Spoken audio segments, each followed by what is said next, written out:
Spacing आज आपको एक इम्पोर्टेंट थ्योरम बता रहा हूँ। Linear function and dual space में है ये। इससे पहली वीडियो में मैंने एनीलेटर पे 2-3 थ्योरम बताई थी, तो ये पार्ट 3 है। इसे पढ़ने से पहले आप पहली वीडियो जरूर देखें, ठीक है। चलिए, क्या लिख रहा है, if W is subspace of a finite dimension vector space VF, then ये प्रूफ करना है dimension W annihilator equal to dimension V minus dimension W। जब डायमेंशन दे रखा है बेटा, तो मुझे इसमें लीनियर कॉम्बिनेशन वाली लगानी है, लीनियर इंडिपेंडेंट भी दिखाना है, ठीक है। चलिए, ये एक फाइनाइट डायमेंशन दे रखा है, तो मैं मान लेता हूं लेट डायमेंशन V बराबर n मान लो। चलिए, let dimension V equal to n और डायमेंशन W इक्वल टू मान लो R। हमें ये पता है ये सब स्पेस है, ये वेक्टर स्पेस है, इसलिए n बड़ा होगा। Clearly R is less than and equal n, n बड़ा होगा या बराबर, छोटा नहीं हो सकता। चलिए, ठीक है, यहां तक कोई परेशानी। सो प्रूफ क्या करूंगा मैं अब,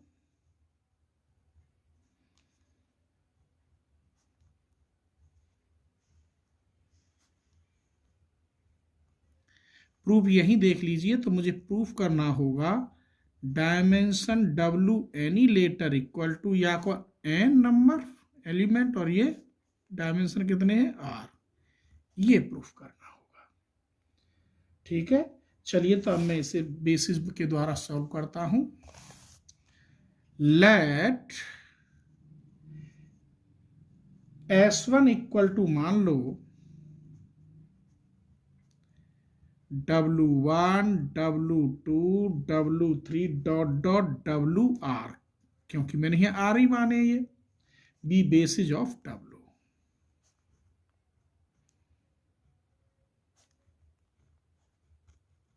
basis of W and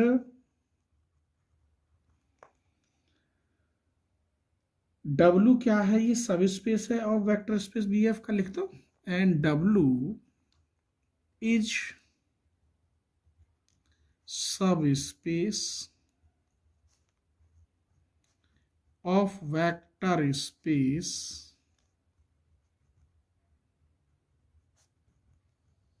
VF, ठीक है।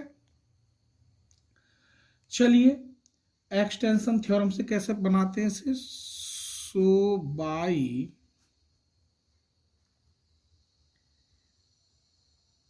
एक्सटेंशन थ्योरम, तो मैं इसे दो भागों में तोड़ूंगा। लेट S2 इक्वल टू मान लो बेटा W1 W2 W3 WR।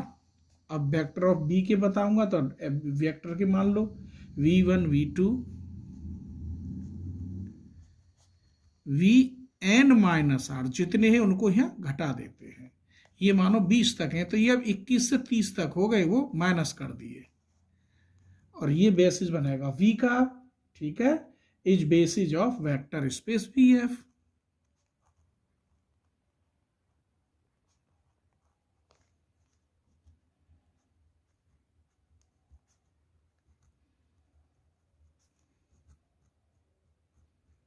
Vector space VF, मुझे यहाँ में ये एनीलेटर दिखाई दे रहा है, प्रूफ में मंगवा रहा है, तो मुझे यहाँ डुअल स्पेस भी लेना चलेगा, अर्थात मैं उसे V स्टार बोलता हूं। एंड तब मैंने S3 मान लिया एक और, ये क्या है, आगे बढ़ा लेते हैं।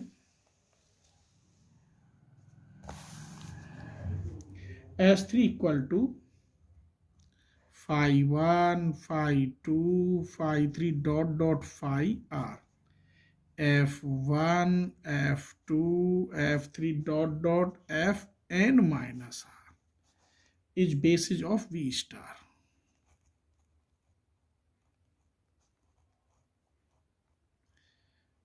गुरुजी ये तो सही है, W1 W2 ये phi1 phi2 कहाँ थे बेटे, ये V स्टार में जब मैंने तुम्हें थ्योरम बताई थी तो उसमें ये फंक्शन ही तो है। अब मैं बताऊंगा, अभी लिखूंगा यहाँ हिंट में, उससे ये बताऊंगे phi1 phi2 और F1 F2 क्यों माने, क्योंकि बेसिस किसके बनाए मैंने, V स्टार के। ठीक है, तब इन दोनों को तो लेके चल नहीं सकता, इन दोनों को मैं एक मान लेता हूं। So we claim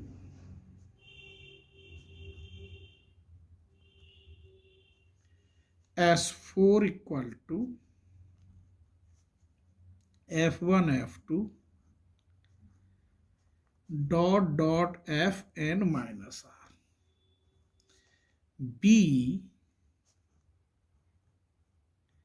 basis of W any letter.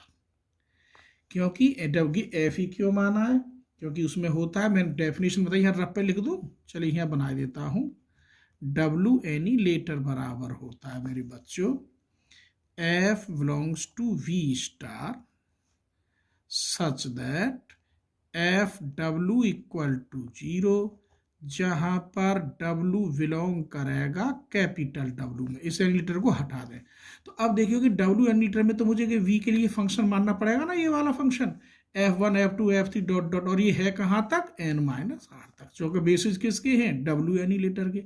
वही यहाँ में थे V स्टार माना है ना, तो V स्टार में दोनों आएंगे, W के भी आएंगे, W के लिए phi1 phi2 मान लिया और वेक्टर के लिए मैंने F1 F2 मान ले।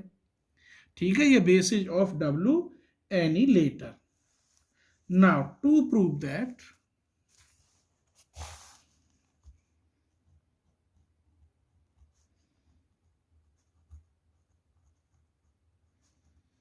सबसे पहले मुझे ये प्रूफ करना होगा S4 is लीनियर इनडिपेंडेंट।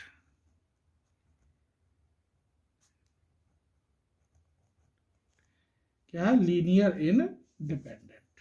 आइए, चूंकि एक शर्त है, S4 बराबर मैंने क्या देखा, यही तो लिखा है आपने, F1 F2 F3 Fn minus R, यही तो लिखा है। और S3 क्या लिख रहा है, देखो ऊपर टीपो, phi1 phi2 dot dot phi R F1 F2 dot dot Fn minus R। यहां से मुझे दिखाई दे रहा है S3 बड़ा है इससे, अर्थात S सबसेट होगा S3 का। कोई शक, तो मैं लिख दूं इस बात को, यहां लिख देता हूं, क्लियरली S4 सबसेट होगा S3 का। चूंकि S3 is basis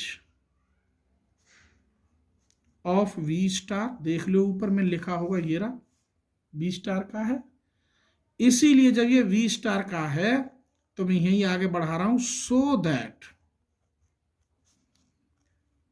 S3 is linearly independent होगा 100%। जब ये लीनियरली इंडिपेंडेंट है, S4 इसका सबसेट है, इसीलिए S4 भी लीनियरली इंडिपेंडेंट होगा। तो मैं लिख दूं, इसीलिए S4 is also linearly independent. एक और प्रूफ करना है मुझे, यहां में दो टॉपिक बनाने हैं बस। Again prove LS4 equal to W annihilator, ये और दिखाना है। लीनियर फंक्शन, वैसे इसे स्पान बोलते हैं पीछे शुरू में, यहाँ लीनियर फंक्शन है S4 में। इसके लिए चलिए मुझे फिर वही डेफिनेशन आनी पड़ेगी एनी लेटर वाली। Let F belongs to W annihilator, तो गारंटी से F बिलोंग हो जाएगा V स्टार में। क्यों, यहां देख लो, मैं फिर लिख देता हूं, F बिलोंग है V स्टार में, देख लो F W बराबर 0, जहां पर W बिलोंग करेगा कैपिटल W को। ठीक ना, तो F बराबर, ये V स्टार किस में है ढूंढो भैया, ये रहा S3 में ऊपर, V स्टार किस में है S3 में, तो F बना रहा हूं a linear combination of S3, linear combination, पूरा लिख दो, चलो मेंबर भी लिख देता हूं, मेंबर ऑफ S3। अब यह सेट करो कहां कहां है ये, देखो ऊपर चलो S3 में देखो 5 1 5 2 5 3 है, ये यहां देख लो S3 में क्या है यहां 5 1 5 2 5 3, फिर F1 F2 F3, linear combination बना रहा हूं किसी फंक्शन के साथ। चलिए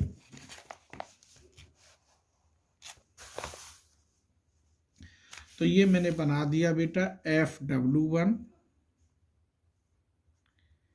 phi 1 FW2 phi 2 dot dot FWR phi R plus, अब दूसरा बचा उसमें F1 F2, तो उसके लिए लो FV1 into F1 plus FV2 into F2 dot dot FVN minus R और इंटू FN माइनस R, यही तो बन गया। ये डेफिनेशन थे, FW को मान 0 है, तो ये FW1 W2 R तक सबकी वैल्यू क्या होगी 0 होगी, तो 0 यहाँ 0 रखोगे तो ये 0, यहाँ 0 रखोगे ये 0, तो का बचो सिर्फ F1 FV1 into F1 FV2 into F2 dot dot FN minus R V into FN minus R, ये FVN माइनस R है बेटा, ये बचा। अब ये कौन सा बच गया लास्ट वाला, ये बच गया a linear combination of S4, ढूंढो दे S4 कहाँ लिखा था मैंने, कहीं लिखा था, ये रहा, ये बन जाएगा, ऊपर देख लेना, ये वाला बन जाएगा, F1 F2 F3 के साथ ही तो चलना है, तो a linear combination of S4, ये सब 0, तो ये जो बचा इतना, ये इसे मैं कैसे लिख सकता हूं, a linear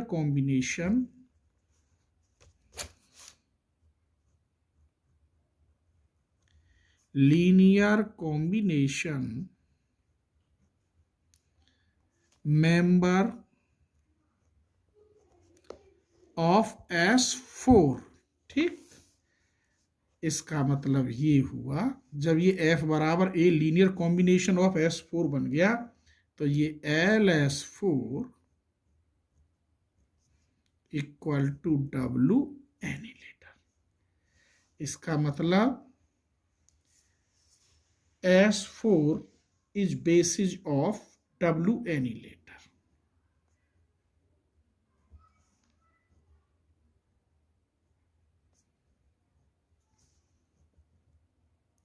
W annihilator. Therefore, dimension W annihilator equal to N minus R।